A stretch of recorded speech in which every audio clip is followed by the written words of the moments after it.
Mas naging mahirap bumili ng smartphone ngayong 2026. Lalo na para sa mga bagong release na phone dahil halos lahat sila ay nagtataasan yung presyo. And dahil na rin yan sa mga global problem na nakikita natin ngayon. Kagaya na lang ng ongoing wars, shortage ng RAM and also chipset at kung ano na pa na nakakaapekto sa overall price nito.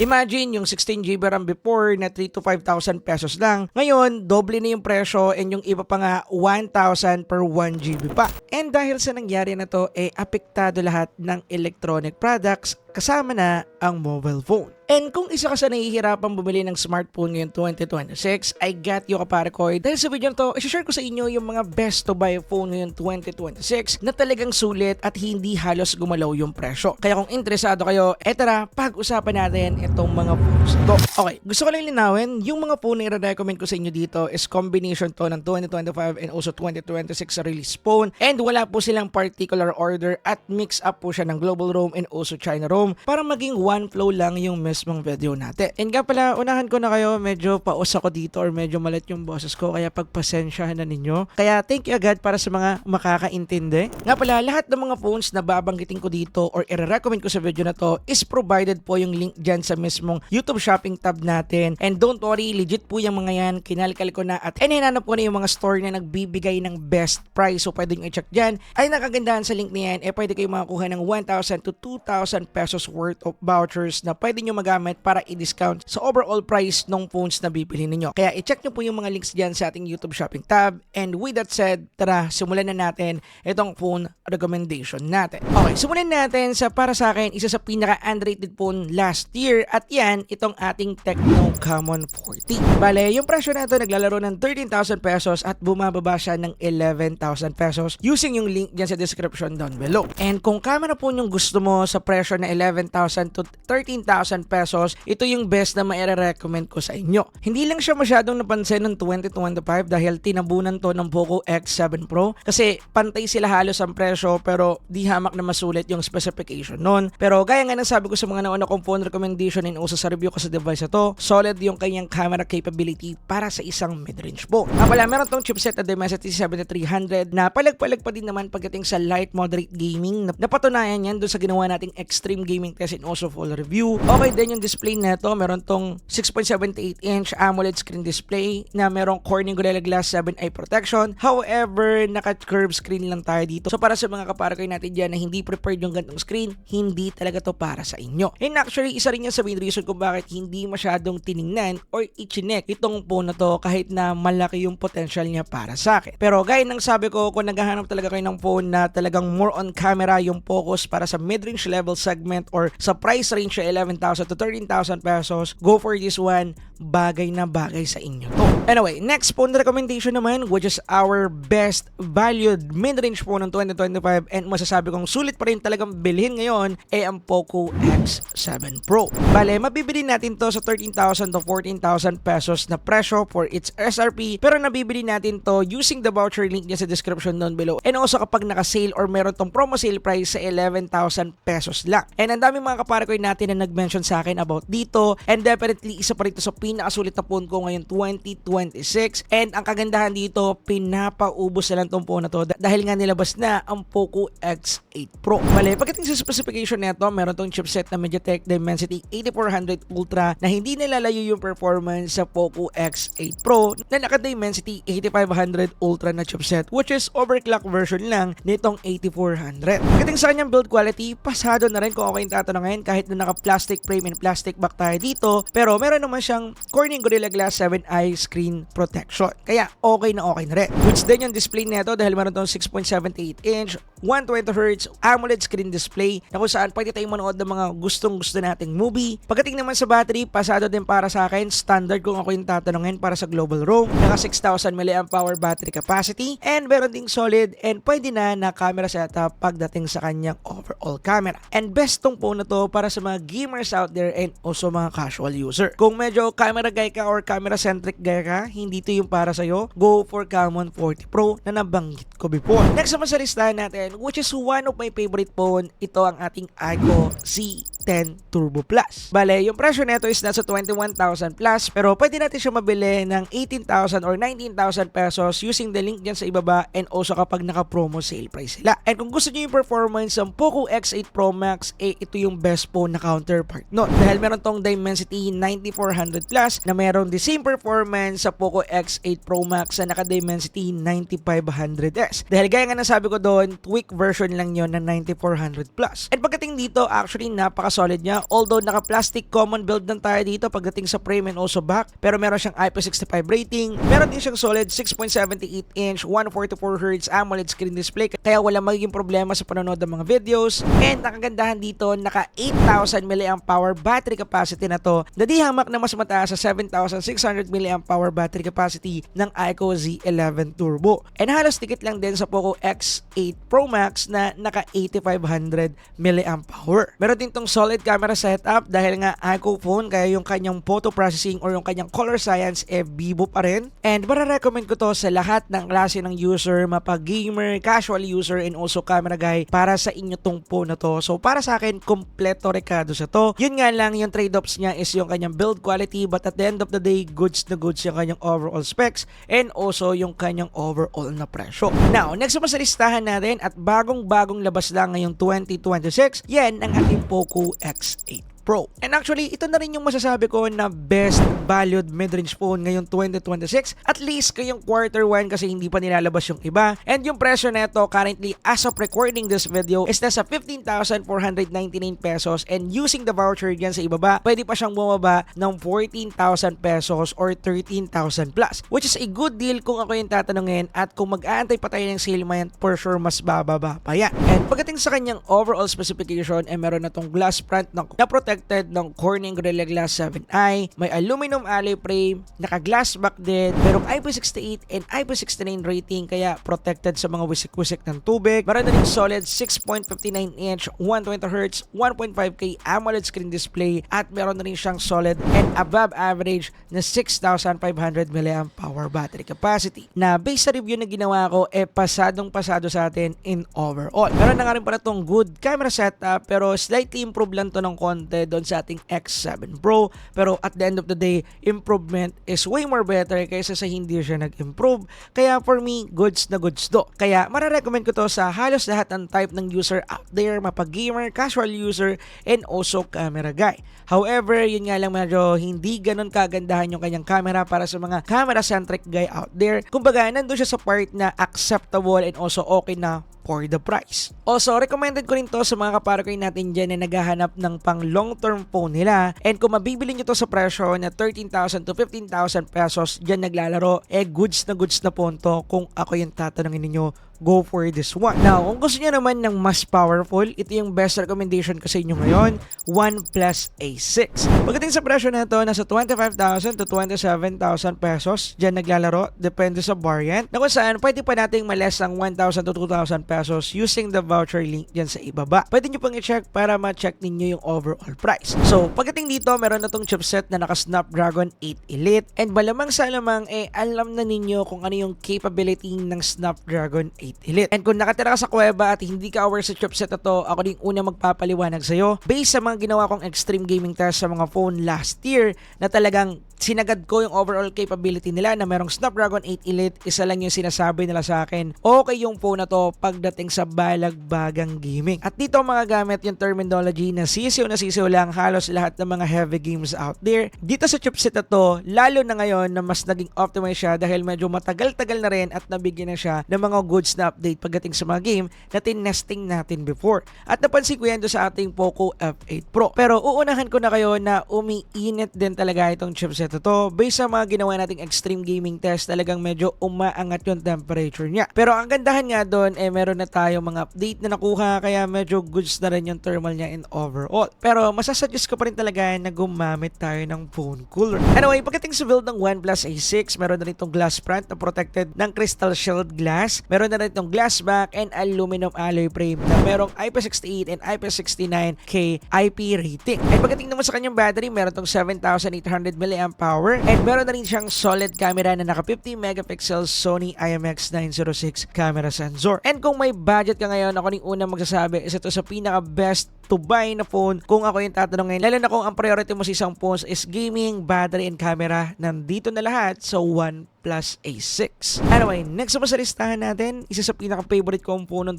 2025 at hanggang ngayon hindi pa rin nagbabago yung presyo, iPhone U11. Yung presyo nito nasa 21,999 pesos at pwede natin itong ma-score sa 19,000 or 18,000 pesos using the link na provided sa description down below gamit yung voucher. And yung pinakabintahin nito ay naka-Snapdragon 8 Elite chip din to, the same ng OnePlus A6. Na definitely mas mura ng dihamak sa OnePlus A6. And actually, isa to sa mga phone na merong pinakamababang presyo para sa isang Snapdragon 8 Elite phone. And the same lang din to ng OnePlus A6 na naka-glass front, aluminum alloy frame, pero naka-fiber reinforced plastic yung kanyang back panel, kaya hindi siya overall na premium, pero goods na rin naman. Meron na rin itong IP68 and IP69 rating. Meron na rin massive 6.82 inch 144Hz LTPO AMOLED screen display, and meron na rin massive 7,500 mAh battery capacity na hindi ka mabibitin in overall use sa isang araw. Pero kung meron man tong compromise na nilamang ng ating OnePlus A6, yung kanyang camera yon, dahil naka 50 megapixel Sony LYT yung ginamit na sensor dito. And actually for me, goods na goods sa kanyang overall capability pagdating sa camera. Yun nga lang, hindi kasing ganda ng OnePlus A6. Kaya para sa mga kaparakoy natin dyan na gusto ng overall or all-around phone din, go for iPhone U11 para po sa inyo to. Gaming, camera, and also battery, goods na goods po ito. Yun nga lang, hindi siya kasing ganda ng OnePlus A6 pagdating sa kanyang camera. Next naman sa listahan natin, which is a Snapdragon 8 Elite phone pa rin, and yan yung ating Poco F8 Pro. And yung presyo nito, naglalaro ng 29,000 to 26,000 pesos. Oo, medyo mas mahal siya unlike doon sa dalawang nauna dahil China ROM po kasi yung mga yon, unlike dito na naka-global ROM na. Kaya meron tayong local warranty, so meron tayong peace of mind if ever na masisira natin. Pero pagdating dito, naka-Snapdragon 8 Elite chip din yan at alam na ninyo yung overall performance yan. Kanina ko pa sinasabi. Meron din tong solid build na naka-Corning Gorilla Glass 7 eye protection para sa kanyang glass front, naka-aluminum alloy frame, and naka-glass back din. Pagdating sa kanyang display, naka 6.59 inch 1.5K resolution AMOLED screen display, and meron ding acceptable battery which is 6,210 mAh. And yung pinaka nilamang neto sa mga nauna na phones kanina ay yung kanyang pagiging pure flagship phone dahil meron na tong telephoto camera. Meron siyang 50 megapixel main camera, 50 megapixel telephoto, and 8 megapixel ultra wide camera. And para sa user na nagamit na yung mga phone na walang telephoto and also meron telephoto camera, sabi ko sa inyo, worth it yung 2.5x optical zoom neto sa kanyang telephoto dahil mostly nung review ko yung device na to and also yung mga iba pang phone na meron telephoto camera, ang madalas kong nagagamit ay yung kanilang telephoto camera dahil nga sa pagiging versatile nito, dahil pwede ka makapag-zoom na same pa rin yung quality na makukuha mo at least para sa kanyang native zoom, and meron ka pang kakayahan na mas mag-zoom in pa, kaso nga lang meron na yung digital crop, pero at the end of the day, goods na goods pa rin yung quality para sa akin. So kung yan yung need din nyo sa isang phone, yung talagang pure flagship, go for this one dahil meron na siyang telephoto camera. Kaya para sa akin, hanggang ngayong 2026, best phone ko pa rin to at least pagdating sa flagship phone ngayong 2026. Anyway, kung kayo naman yung tao na more on casual user lang, hindi ka na kailangan ng telephoto, hindi ka na kailangan ng masyadong malakas sa chipset, at kung ano na pa, go for this phone, and ito ang CMF Phone 1. And personally, favorite ko po itong phone na to, and hanggang ngayon, present pa rin naman to dito sa amin. However, ginagamit na siya ng aking videographer. Pero yeah, good sa phone to. Meron tong Dimensity 7300 chipset na pwede na rin naman. Light moderate gaming, pwede. Yung mga common task, kayang-kaya niyang i-handle, walang magiging problema. Pagdating naman sa build quality nito, meron tayong glass back and also plastic back na merong unique feature which is modular na kung saan pwede natin palitan yung kanyang back panel ng iba pang design ng back panel niya na naka-eco leather finish. So good thing na meron siyang unique modular features na pwede nating magamit. Pagdating naman sa camera capability, meron tong 50 megapixel one single camera para sa kanyang main, and yeah, goods yung mga nakuha nating photos diyan kung ako yung tatanungin. Pero yung pinaka main reason kung bakit ko nagustuhan tong phone na to dahil sa kanyang operating system which is not nating OS. Para sa isang phone na merong 12,000 or 11,000 pesos na presyo, pwede na nating ma-experience yung nating experience or nating OS experience, which is one of the main reason kung bakit ko nagustuhan. And kung meron kayong mga nating phone out there, alam na ninyo yung pinaka-reason kung bakit ko to sinasabi, dahil kung nakagamit na kayo ng operating system na talagang ma-in-love kayo. Pero at least, nakadepende sa preference kasi yung iba hindi trip yung mismong overall UI nila or yung kanilang mismong overall design language pagdating sa UI. So yeah, iba-ibang trip, depende yan. Pero for me, kung casual user ka, goods para sa'yo to. And next naman sa listahan natin, Poco X8 Pro Max. Bagong-bago, and as of recording this video, yung presyo nito nasa 20,999 pesos lang, which is nakakagulat para sa phone na to. Meron siyang Dimensity 9500S na gaya ng sabi ko, tweak version ng Dimensity 9400 Plus na pinakita ko sa inyo kanina. Meron ditong solid build, naka-glass front, Corning Gorilla Glass 7i, aluminum alloy frame, naka-glass back na merong IP68 and IP69K rating. Meron din 6.83 inch, 1.5K, 120Hz AMOLED screen display, kaya goods na goods pagdating sa panonood. And pagdating sa kanyang battery, meron tong 8,500 mAh battery capacity, which is isa sa pinaka-highlight ng phone na to. And based sa ginawa kong 1-month review dito, talagang satisfied ako in overall performance nito. Nagawan ko na rin siya ng extreme gaming test, and yung performance ng Dimensity 9500S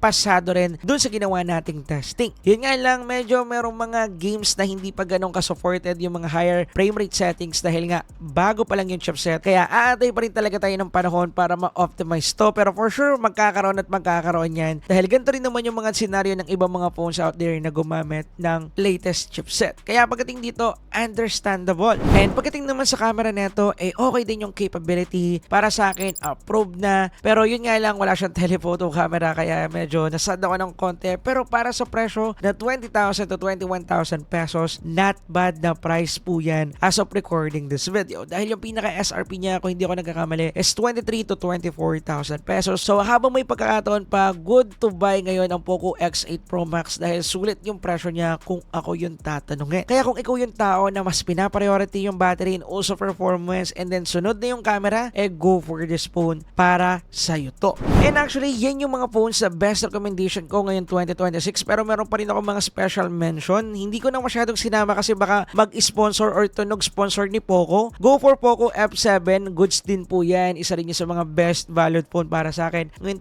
2026. And also, kung meron kayong konti or extra budget at gusto nyo talaga mag-commit sa isang solid flagship phone, go for Poco F8 Ultra, one of the best phone na pwede nyo mabili ngayon sa market. And actually, yan yung gamit-gamit ko na phone cooler ngayon. And don't worry kung bibili ka sa 11.11 or sa next pa ng mga sale month at nag-aantay ko ng long-term review, gagawin ko na rin po, kaya abang-abang kayo dyan. Insert na rin natin ang Tecno Pova 7 Ultra and also Infinix GT30 Pro dahil mga gaming po sila na merong solid din na performance, although the same lang sila ng chipset na ginamit, kaya same din sila na okay. Pero kung kayo yung tao na mahilig maglaro ng shooting games at hindi nyo na shoulder trigger, go for Infinix GT30 Pro dahil meron siyang built-in shoulder trigger na goods para sa inyo. And lastly, dapat kasama talaga to sa list, pero special mention na lang natin Samsung S24 Ultra and Samsung A56. Yung reason kung bakit hindi ko sila sinama sa listahan natin kanina at ginawa ko na itong special mention dahil hindi ko makita yung mga purchase link nila. Pero gagawin ko yung pinaka best ko para makahanap ng mga unit or mga store na nagbebenta pa nito at ililink ko na lang dyan sa description down below. And yeah, itong dalawang po na to merong solid performance hanggang sa ngayon, and yung kanilang presyo is definitely mas mababa unlike before, kagaya na lang ng Samsung S24 Ultra na 50%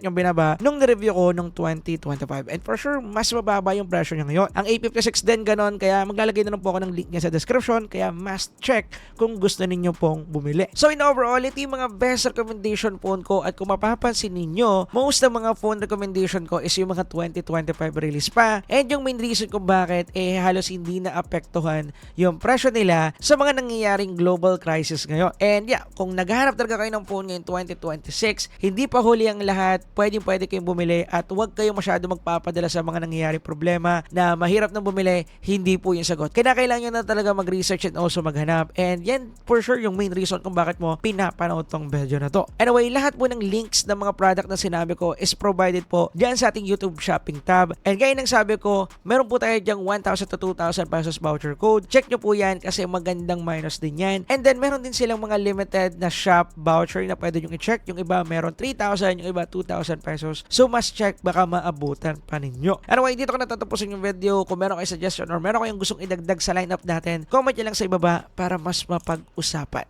Yun lang guys, peace out.